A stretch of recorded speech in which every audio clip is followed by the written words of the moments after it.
Bienvenue dans le royaume intérieur. Je suis Julie Descartes ou je suis Jules. Alors, mes amours, c'est toujours un réel plaisir de prendre cette place ici pour un échange de cœur à cœur. Et oui, merci pour tous les likes, merci pour tous les cœurs que je reçois. Merci. Comme j'ai promis, je dis dès que c'est possible, on va voir quelque chose. Et voilà. Donc, la dernière fois, j'ai demandé s'il y avait une des... il était question qu'on essaye de voir quel livre nous allons étudier. Bon, quand je disais livre, ce n'est pas un livre qui est hors, parce que nous sommes ici dans le cadre de la voie infinie, la guérison spirituelle. Et Maria, désolée qu'on n'a pas pu prendre le livre, mais je vais, comme j'ai promis, je vais d'abord le lire et voir dans quelle direction ça va passer. Ici, nous sommes beaucoup plus dans la guérison spirituelle, l'absolu, avec Joel Goldsmith, que ce soit Herfish ou bien Paul Gorman. Donc, nous sommes vers le chemin de ou Mary Watts, ou Liliane de Water. Tout ça, ce sont des enseignants de l'absolu, en fait. Donc, bon, c'est vrai qu'il n'y a pas de livre aujourd'hui, mais nous allons juste voir un enseignement que Joël avait donné, et c'était par rapport aux 7 pas spirituels qui sont importants pour comprendre l'existence, le chemin spirituel, en fait. Donc, c'est pas vraiment un enseignement, un livre. En fait, il dit, il y a 7 pas fondamentaux nécessaires à la compréhension de l'existence spirituelle et il est utile d'essayer de comprendre la vérité dans les passages bibliques suivants. Donc, c'est ce que nous allons un peu voir, ces 7 pas. On va voir ce que ça a donné parce que je me dis, si c'est ça c'est nécessaire pour la compréhension du chemin, sur le chemin spirituel, pourquoi pas. C'est la raison pour laquelle nous sommes là. On veut comprendre, nous voulons progresser, mes amours. Alors, avant de commencer et de continuer, j'aimerais déjà partager mes premiers pas. Déjà, pas d'abord les premiers fruits. Je voudrais d'abord te dire, toi qui me regardes pour la première fois, que je t'aime de tout mon cœur. Love. Et j'aimerais aussi partager mes premiers fruits parce qu'on a dit, on va le faire. Donc, je décide et je reconnais que toi qui me regardes en ce moment, je reconnais que Dieu est ton être et l'unique activité qui te maintient, te nourrit et te soutient. Donc, et Dieu, en même temps, est l'unique activité et être qui maintient, soutient et nourrit le royaume intérieur, mes amours. Donc, voilà, c'est ce qu'on s'est donné comme mission, de nous partager mutuellement nos premiers fruits. Et je dis merci à tous ceux qui y pensent dans leur moment de dévotion. Alors, donc, comme je dis, nous allons juste lire étudier les principes, pas les principes, mais plutôt les pas nécessaires, fondamentaux, nécessaires à la compréhension de l'existence spirituelle. Alors, et ici nous avons, il y en a 7. Le premier pas, donc le numéro 1, c'est n'appelez personne sur la terre votre Père. Car un seul est votre Père, celui qui est dans les cieux.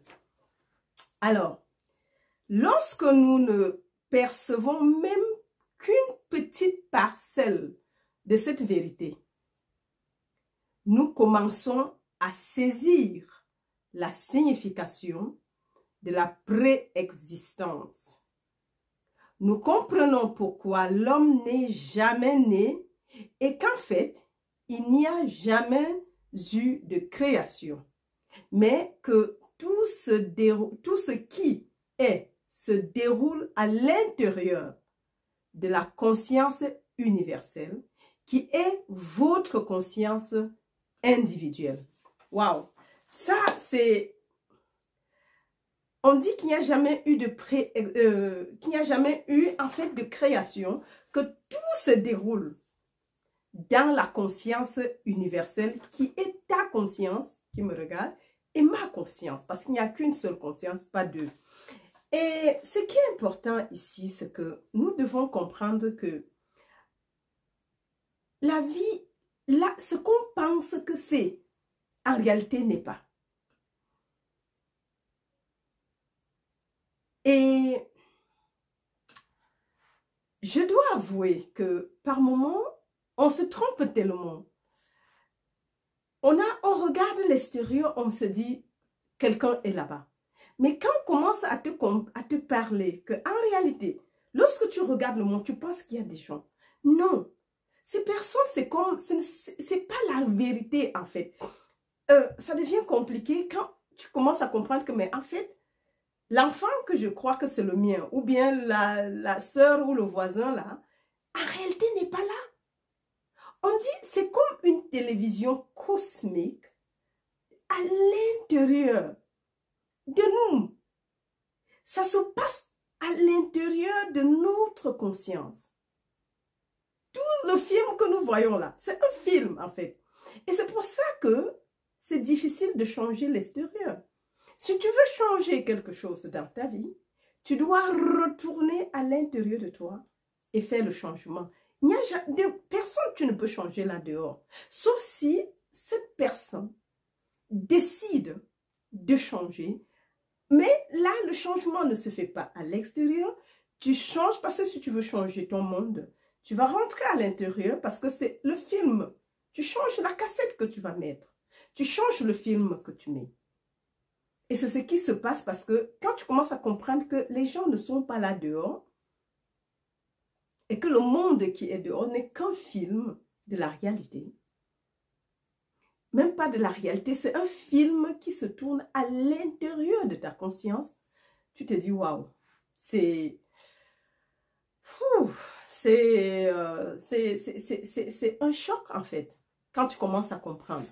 Donc, essayons de lire le premier pas. Ça, c'était juste la table de matière. Lisons le premier pas. Le premier pas dans la compréhension de la vérité absolue est révélé dans la déclaration. N'appelez personne sur la terre votre Père, car un seul est votre Père, celui qui est dans les cieux. Je crois que jusque-là, on pense comprendre. Cela révèle immédiatement l'impossibilité qu'il y ait un corps matériel une fois que nous avons reconnu l'Esprit comme seul créateur.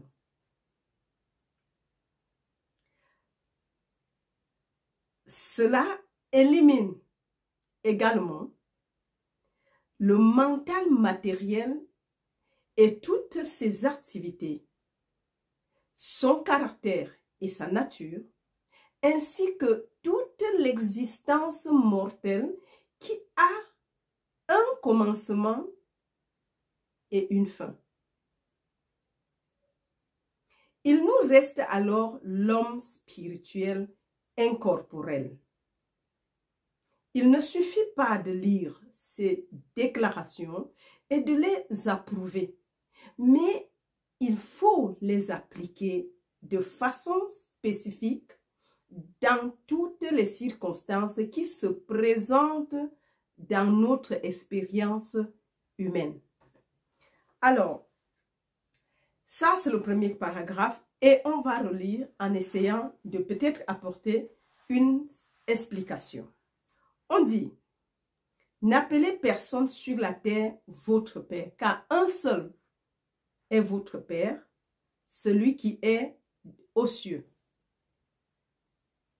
Cela révèle immédiatement l'impossibilité qui est un corps matériel, une fois que nous avons reconnu l'Esprit comme seul créateur. En fait, pour commencer, premièrement, nous devons comprendre que Dieu est esprit. Il n'y a pas un Dieu matériel, en fait. Et si Dieu donc est esprit et que Dieu est l'unique Père, alors, ça veut dire que même le film qu'on pense qu'il y a une maman, un papa, n'est qu'un un film, en fait. Parce que si un seul est le Père, on a vu avec Noël, le message de Noël, qui dit que Dieu s'est fait homme, afin que l'homme devienne Dieu pour le rachat. Donc, en fait, ça veut dire que chaque personne que tu peux regarder là-dehors, et on dit que le monde, que le monde qui est à l'intérieur, à l'extérieur, pardon, quand tu regardes, c'est mort. Il n'y a pas de vie là-bas.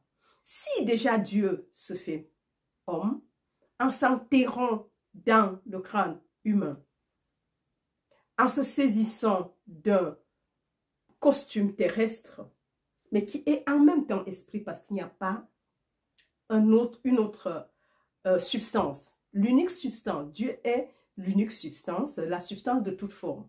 Et si Dieu est substance de toute forme et Dieu est esprit, ça veut dire tout simplement qu'il ne saurait avoir un papa qui est chair et sang matériel, qui donne naissance à une vie humaine matérielle ou quoi que ce soit. Ça veut dire, oui, c'est impossible en fait. Si l'unique substance est Dieu et Dieu est esprit, veut dire que tout ce qu'on peut regarder est esprit et vie.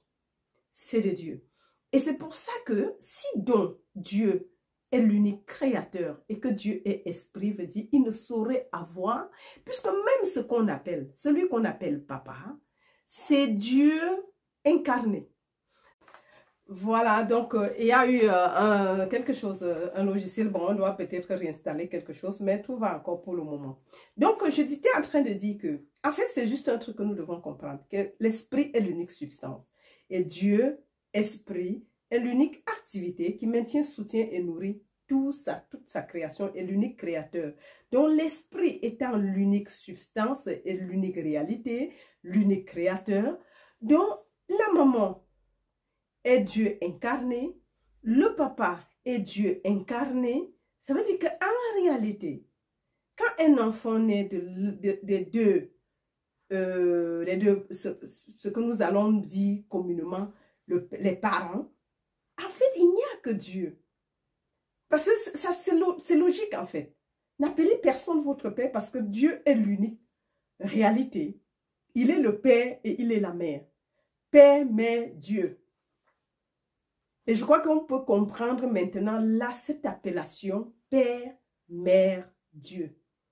Et si on commence à comprendre l'appellation, ça veut dire que on ne devrait normalement, bon c'est vrai que ceci quand on dit même Père, nous savons que communément dans l'église catholique, beaucoup plus parce que c'est pas, on appelle le prêtre le Père tel, Père lion, Père ceci, Père cela. Non, il n'y a pas de Père. Ça n'existe pas. Dans la Bible, même, c'est même déjà, ils vont contre les lois bibliques. Puis ceci se fait appeler père. Or, la Bible dit, on ne doit appeler personne père.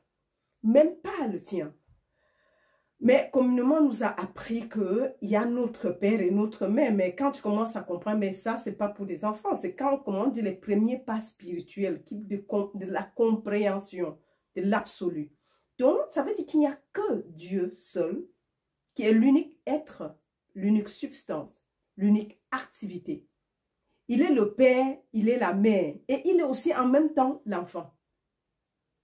Oui, parce que quand le costume vient, qui incarne la vie, puisque s'il est l'unique vie, Dieu est l'unique vie, il ne peut pas avoir de vie qui ne soit pas divine. La vie divine maintenant, l'esprit divin maintenant, l'âme divine maintenant est mon âme maintenant, l'esprit divin est mon esprit maintenant, la vie divine est ma vie maintenant. Et si c'est l'unique vie, ça dit que, en fait, il ne peut pas avoir autre chose, une autre vie que Dieu. Donc, en fait, ça se comprend même en fait. Donc, il n'y a pas un autre père. N'appelez pas, parce que appeler quelqu'un d'autre père veut dire qu'on lui octroie quelque chose qui ne l'est pas. Mais communément dans le langage commun là dehors, si tu dis que il n'est pas c'est mon père, tu ne dis pas le père parce qu'on nous a appris à dire qu'il est le père, il est la mère. Mais Dieu seul est mère, père, Dieu. Il est l'unique, la conscience. Donc, parce que c'est important de le comprendre. Et je me dis, ça c'est juste la première phrase. Hein. Oui, l'esprit comme l'esprit est le seul créateur. Et si l'esprit est le seul créateur, il ne saurait avoir un père ou une mère ou un prêtre qui se fait appeler père. Non, il n'est pas le père. Dieu seul est le père et c'est écrit noir et blanc, n'appelez personne là-dehors père, car un seul est le père, celui qui est dans les cieux. Bon, les cieux, c'est pas en altitude, hein, c'est là. Et c'est là. Bon. Quand on dit les cieux, on regarde là, mais on sait, c'est là, en fait. Donc, et je veux continuer, j'espère que peut-être ça se comprend. Même, lisons seulement, expliquons et continuons. Parce qu'on a dit, c'est le premier pas dans la compréhension de la vérité absolue est révélée dans la déclaration. Donc, ça, c'est le premier pas à faire. Donc, maintenant, ensuite, cela élimine également le mental matériel et toutes ses activités, son caractère et sa nature, ainsi que toute l'existence mortelle qui a un commencement et une fin. En fait, donc, parce que, vous voyez, je crois que c'est avec Hefish qu'on a vu, il n'y a pas de temps en fait, il n'y a ni de début ni de fin. Nous sommes l'éternité. Et tant que tu n'as pas compris que tu es éternel et qu'il n'y a que Dieu, et si Dieu est éternel, il ne saurait jamais se manifester en tant que temporaire. Il ne saurait être l'infini qui devient à un moment donné fini. Ça n'existe pas non plus. Donc, c'est pour ça que si l'esprit est le seul créateur, on dit cela élimine également le mental matériel et toutes ses activités. Donc, il ne saurait jamais avoir un mental matériel. Il n'y a que l'esprit et l'activité, son caractère et sa nature du mental. Donc, en fait, il n'y a que l'esprit. Donc, on commence à annuler tout ce qui est de matériel, de fini, temporaire. C'est ça. Il n'y a pas d'espace, il n'y a pas de temps, il n'y a pas de limite. C'est l'éternité, l'infinité de Dieu. Dieu est éternel, infini, immortel. Donc, et Dieu qui est infini, éternel et immortel ne saurait donc, et qui est esprit, ne saurait donc s'incarner en étant fini. Il reste, même dans la contraction, comme on a dit, il demeure et reste infini, éternel. Il ne change pas de qualité parce qu'il s'est incarné. Non. Et on pense qu'il y a un début et une fin. Non. Oui, justement parce que quand ce qu'on appelle communément mort, ça n'existe pas en fait, ce genre de choses. Puisque si l'âme ne peut pas mourir et que l'esprit ne peut pas non plus mourir, le simple fait que tu ne vois plus, le costume se dépose, ne veut pas dire que la personne, que Dieu est mort, que Dieu incarné, devenu homme, est mort. Non, il est toujours vivant parce qu'il ne peut pas mourir. La vie ne peut pas mourir. La vie reste la vie. Le costume, certes, est déposé, mais la vie continue. Et déposé ne veut pas mourir, puisque continuellement, le costume, oui, on va parler de désintégration, mais c'est juste un film, en fait, comme si on le dit très bien. Donc, ça veut dire qu'il ne peut même pas avoir puisque si c'est éternel, même le corps, l'esprit est la substance de ce corps qui est déposé. L'esprit redevient l'esprit, même si tu ne le vois pas, il est esprit. En fait, à un moment donné, il se rend visible en tant que ce que tu appelles corps. Et encore un petit temps, il dépose ce corps, mais il reste toujours l'esprit. Même si tu ne peux plus voir cette constellation qui a été faite, ne veut pas dire que cette petite constellation, qu'à un moment donné du temps, qui est apparu, ne veut pas dire que le tout n'existe pas, en fait, que c'est fini et que c'est la fin. Oui, peut-être pour nous, avec les yeux et l'interprétation humaine. Ça semble être une fin. Mais est-ce que c'est réellement une fin? Mais non, parce que l'esprit est esprit et continue à être esprit. S'il cesse d'être visible à ce niveau, à nos yeux, ne veut pas dire que l'esprit cesse d'être, puisque l'esprit, la nature infinie, éternelle, immortelle. Donc nous voyons donc que ce que nous appelons mort n'est réellement pas la mort. Ouais. Alors, donc, je continue. Donc, son caractère, sa nature, ainsi que toute l'existence mortelle qui a un commencement et une fin. Non, il n'y a pas de commencement, il n'y a pas de fin. C'est « Je suis celui qui est ». Je suis le commencement et je suis la fin. Je suis alpha et je suis oméga. Veut dire qu'en fait, si je suis le début et je suis la fin, veut dire qu'il n'y a ni commencement, il n'y a ni fin en réalité. Parce que, puisqu'on dit que c'est le premier pas, donc ce premier pas, nous devons bien comprendre. S'il n'y a ni de commencement ni de fin, donc nous ne devons plus attribuer et nous devons l'appliquer dans la vie de tous les jours, tout en sachant que nous sommes immortels. Nous sommes éternels. Je suis l'éternité. Je suis l'univers. Je suis le début et je suis la fin. Et mes amours, quand tu commences déjà à comprendre, et c'est ça l'absolu en fait, quand tu commences déjà à comprendre ça, en fait, tu interprètes les choses différemment. En fait. Tu regardes le monde différemment. Parce que c'est pas parce que c'est ça que tu vas croire qu'en fait, c'est le même esprit. Dieu est substance de toute forme, veut dire que ça, c'est le même esprit.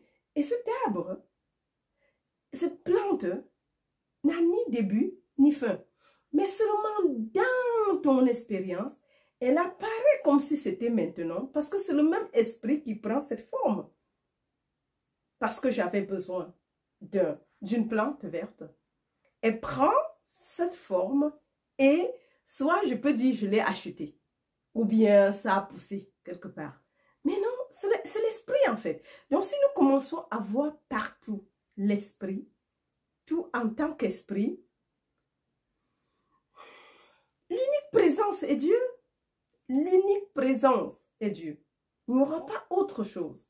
Mais seulement dans ces choses, nous avons pu accepter une seconde existence, une limite. Ah, ça a un début, ça a une fin. Et ah, il était parmi nous, il est mort. Non, il n'y a pas de mort. La vie continue.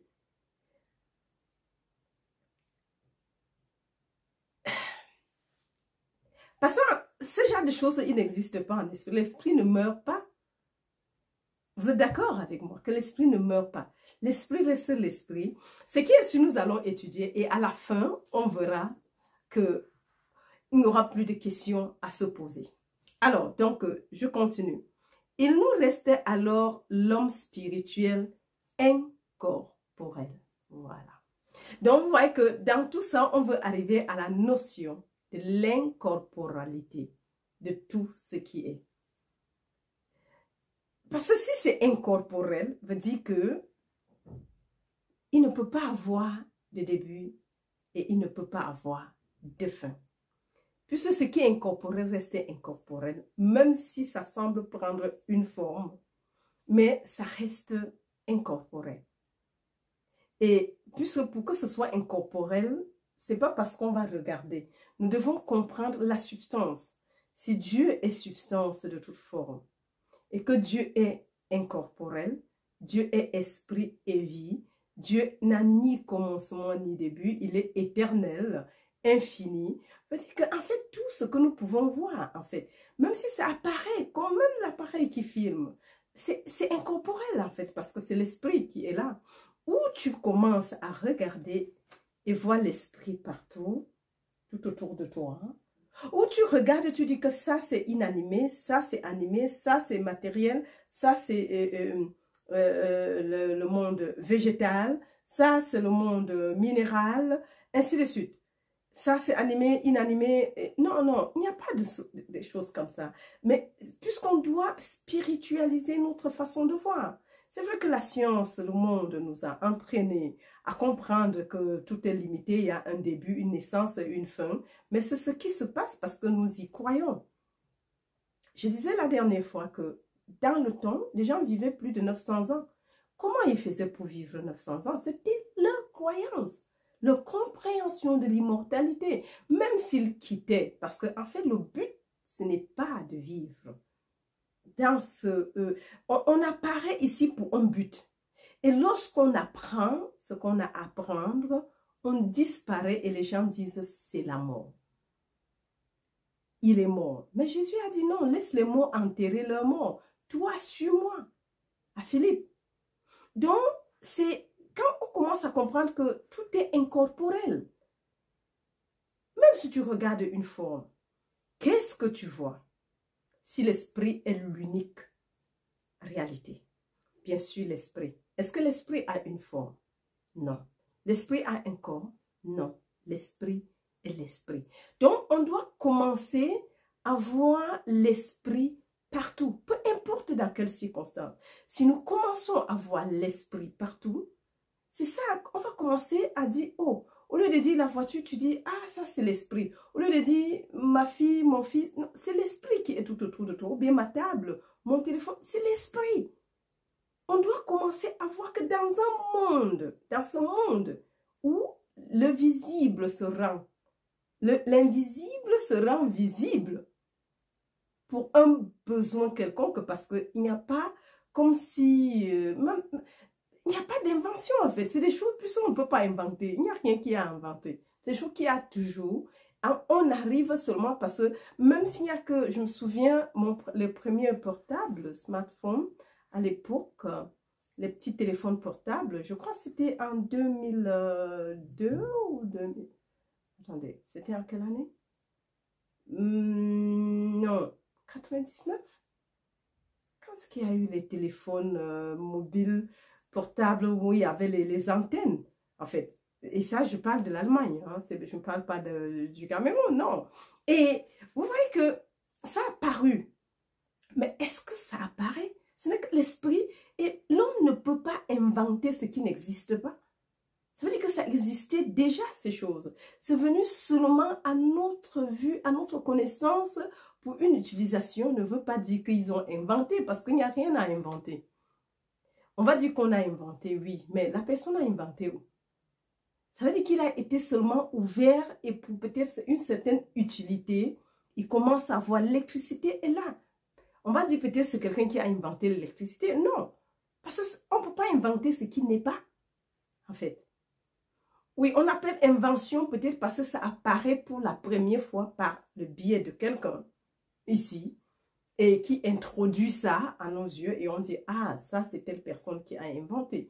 Mais sinon, il n'y a que l'esprit. Et si on sait que s'il n'y a que l'esprit, nous voyons encore que ici, le plus important, non seulement il y a la notion de l'incorporalité qui apparaît, l'esprit vient, mais on va tout de suite aussi disparaître tout ce qu'on appelle la race. Blanche, noire, rose, rouge, bleu, noir. Ça doit aussi disparaître. Et si ça disparaît, parce que c'est ça, quand on parle de race, le racisme, c'est né de ce que quelqu'un pense, je suis noir, je suis rouge, je suis bleu. Non, je suis esprit.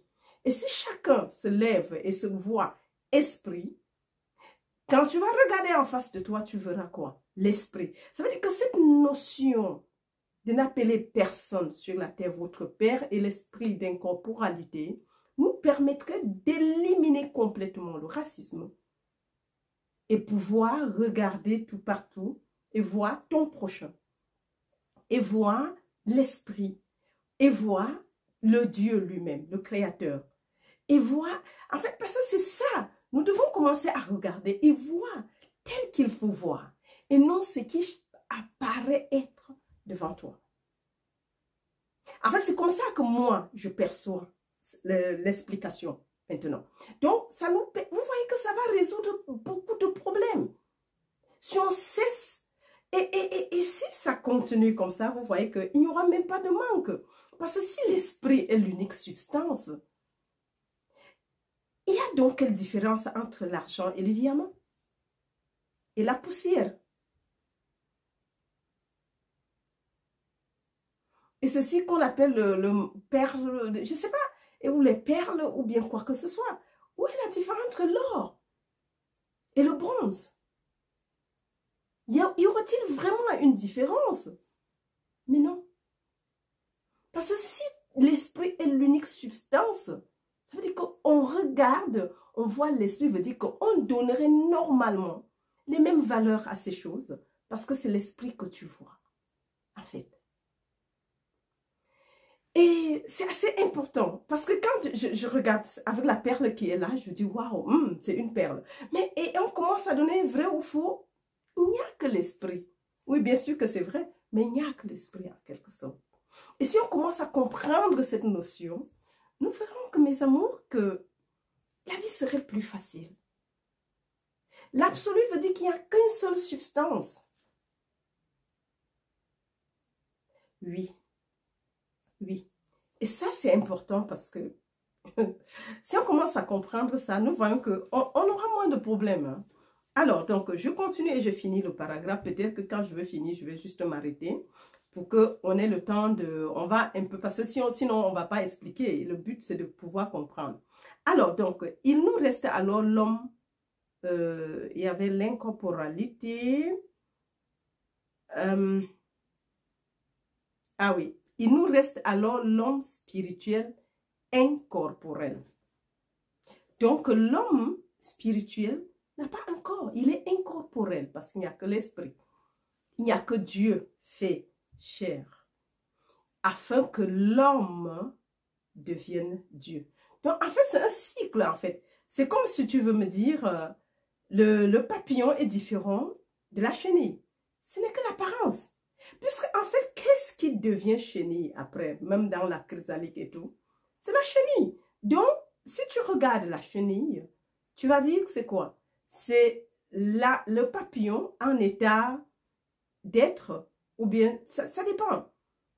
Oui. Tu peux l'appeler déjà papillon en état d'évolution. Même si par la fin, tu as deux choses diamétralement opposées. Bon, opposées, c'est juste l'apparence. C'est la même chenille qui disparaît et devient papillon, veut dire ça ne peut pas avoir de changement. Ça reste l'esprit incorporel. Ça, c'est un film dans nos yeux, mais parce qu'on voit ces états d'évolution. Mais Dieu seul est, l'esprit seul est. Dieu est incorporel, veut dire tout ce que nous pouvons regarder et voir, c'est incorporel, c'est l'esprit incorporel.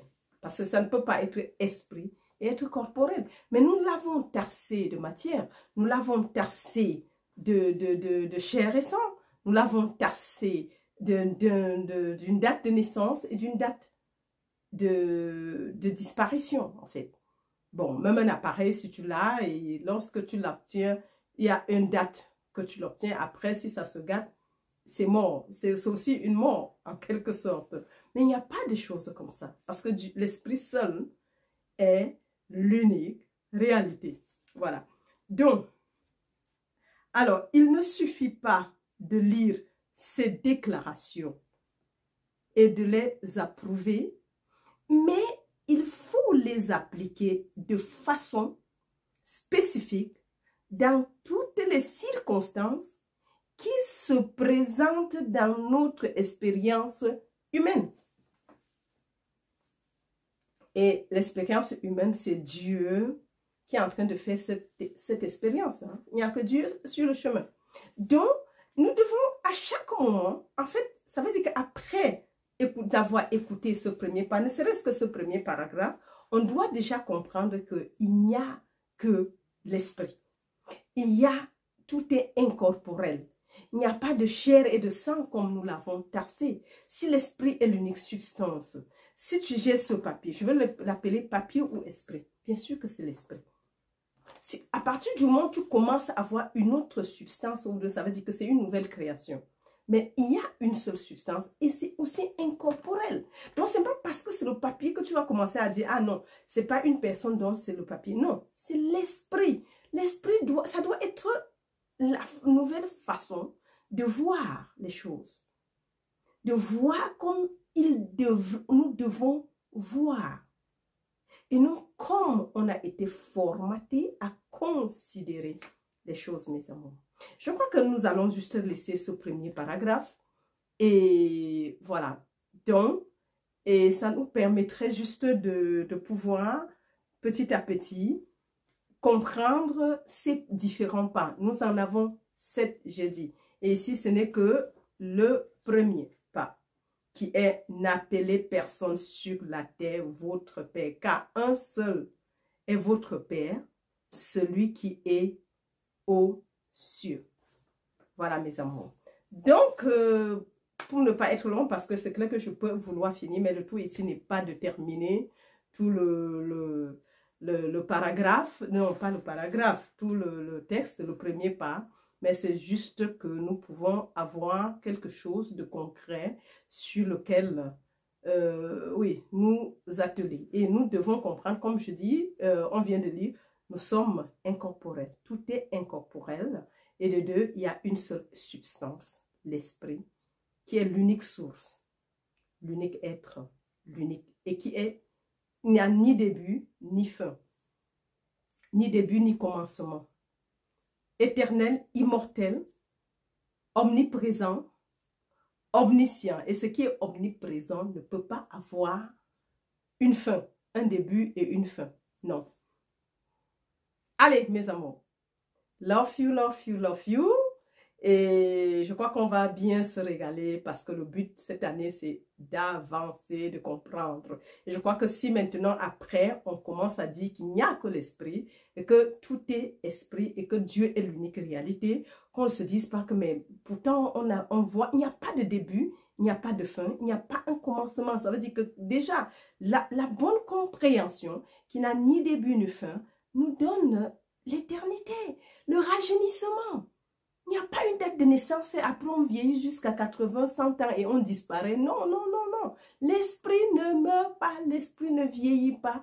Si on avale cette pilule que l'esprit, nous sommes esprits incorporels, nous allons voir comment les choses vont descendre. L'âge va disparaître. Ça va commencer, ce qu'on appelle vieillissement va disparaître parce que l'esprit ne vieillit pas. Mais comme on nous a vendu comme ça, on a été formaté comme ça, c'est ce qu'on voit. Ce n'est pas parce que l'esprit peut vieillir et se désintégrer. Non, avec le temps. Non, l'esprit est le même hier. C'est pour ça qu'on dit Dieu est le même hier, aujourd'hui et éternellement. Allez, comme je dis, mes amours, I love you. Je t'aime très, très, très, très fort. Et voilà, jusqu'à la prochaine. Bye bye.